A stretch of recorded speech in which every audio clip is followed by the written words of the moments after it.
सेना में अब महिलाएं भी बन सकेंगी जनरल और कर्नल। नमस्कार, मैं हूं नीरज राजपूत और आज एबीपी अनकट में बात करेंगे सेना में महिलाओं को मिलने वाले परमानेंट कमीशन की।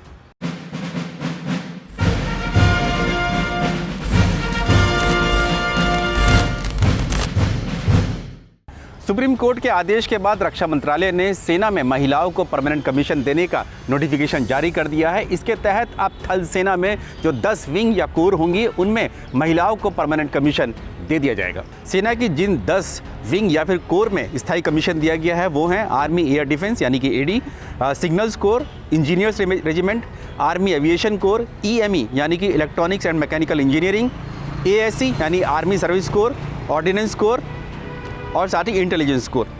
इसके अलावा 2 और कोर हैं जिनमें पहले से ही महिलाओं को परमानेंट कमीशन दिया गया था, वो है जज एडवोकेट जनरल यानी कि लीगल ब्रांच और आर्मी एजुकेशन कोर।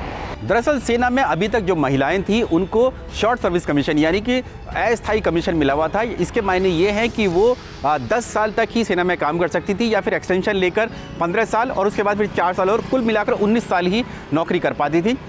इसके मायने ये होते थे कि महिलाओं को परमानेंट कमीशन नहीं मिल पाता था। महिलाएं सिर्फ लेफ्टिनेंट कर्नल रैंक तक ही पहुंच पाती थीं और 19 साल तक नौकरी करने के चलते उनको पेंशन भी नहीं मिल पाती थी जब वो अपना जो है रिटायरमेंट लेती थी यानी कि प्री मैच्योर रिटायरमेंट लेती थी।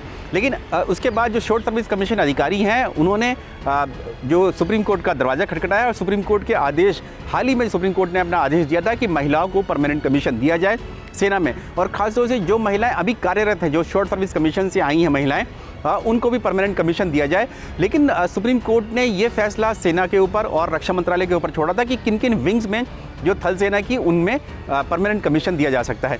इसके तहत अब जब सेना और रक्षा मंत्रालय ने जो तय किया है 10 विंग हैं जो कि कॉम्बैट सपोर्ट आर्म है यानी कि ये डायरेक्ट कॉम्बैट रोल नहीं है इन विंग्स में जहां पर महिलाओं को परमानेंट कमीशन दिया गया है। रक्षा मंत्रालय ने जो नया नोटिफिकेशन जारी किया है उसमें सेना की जो कॉम्बैट आर्म्स होती हैं यानी कि जो सीधे तौर से युद्ध के मैदान में लड़ती हैं, खासतौर से 4 विंग हैं उनमें जो महिलाओं को परमानेंट कमीशन नहीं दिया है। ये जो 4 कॉम्बैट आर्म्स हैं उनमें इन्फेंट्री यानी कि पैदल सैनिक, आर्मर्ड यानी कि टैंक रेजिमेंट, आर्टिलरी यानी तोपखाना जहाँ तोप इस्तेमाल होती हैं और चौथी है मैकेनाइज्ड इन्फेंट्री। इन चारों में महिलाओं को परमानेंट कमीशन नहीं दिया गया है क्योंकि ये कॉम्बैट आर्म्स हैं। जबकि जो कॉम्बैट सपोर्ट आर्म्स है, जो 10 जो विंग्स हैं भारतीय सेना की जो कि इन कॉम्बैट आर्म्स का सपोर्ट करती है युद्ध में, जैसे कि इंजीनियर्स रेजिमेंट, इंटेलिजेंस या फिर कहे कि सिग्नल्स कोर या आर्मी एयर डिफेंस या आर्मी एविएशन कोर, इन सब में महिलाओं को परमानेंट कमीशन दिया गया है।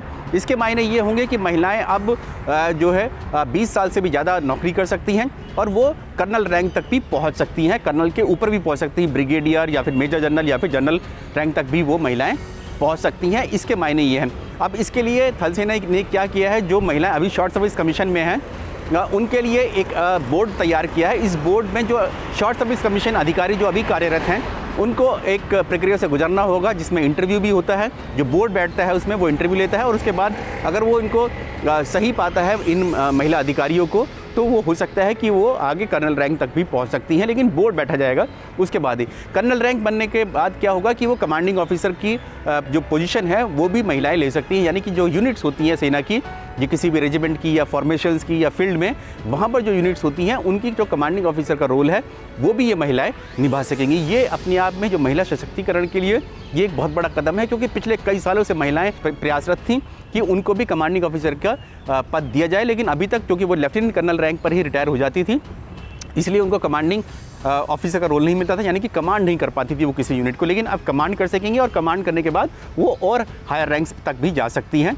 हालांकि इसके आगे की प्रक्रिया जो होती है कर्नल के ऊपर उसमें भी काफ़ी कोर्स करने होते हैं, जैसे कि आपको हायर डिफेंस कोर्स करना पड़ता है, हायर मैनेजमेंट कोर्स करना पड़ता है या फिर नेशनल डिफेंस जो कोर्स होता है वो करने के बाद ही आप इतनी सीनियर रैंक पर जा सकते हैं। लेकिन अब जो रास्ते हैं महिलाओं के लिए सेना में वो खुल चुके हैं। और अगर बात करें वायुसेना की तो वायुसेना में पहले से ही जो महिलाएं हैं उनको स्थायी कमीशन भी मिला हुआ है और उनको कॉम्बैट रोल यानी कि कॉम्बैट आर्म्स में भी वो काम कर सकती हैं, क्योंकि महिलाएं जो हैं वो वायुसेना में फाइटर जेट्स भी उड़ा सकती हैं जो कि दुश्मन की सीमा में जाकर अटैक करते हैं, यानी कि उनको कॉम्बैट आर्म्स और कॉम्बैट रोल भी मिल चुका है। अगर नौसेना की बात करें, भारतीय नौसेना की बात करें तो वहाँ पर परमानेंट कमीशन सबसे पहले दिया गया था कोर्ट के आदेश के बाद।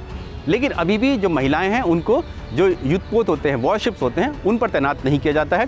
हालांकि जो भारतीय नौसेना के जो हेलीकॉप्टर्स हैं या फिर जो लड़ाकू विमान हैं उनमें महिलाएं जो है तैनात हैं। जैसे कि P-8I जो एयरक्राफ्ट है एंटी सबमरीन वॉरफेयर में इस्तेमाल किया जाता है, वहाँ पर महिलाएं जो है वो वेपनरी ऑफिसर यानी कि जो ऑफिसर जो मिसाइल दागता है किसी सबमरीन के खिलाफ, वहाँ पर भी उस पोस्ट तक भी पहुँच चुकी हैं।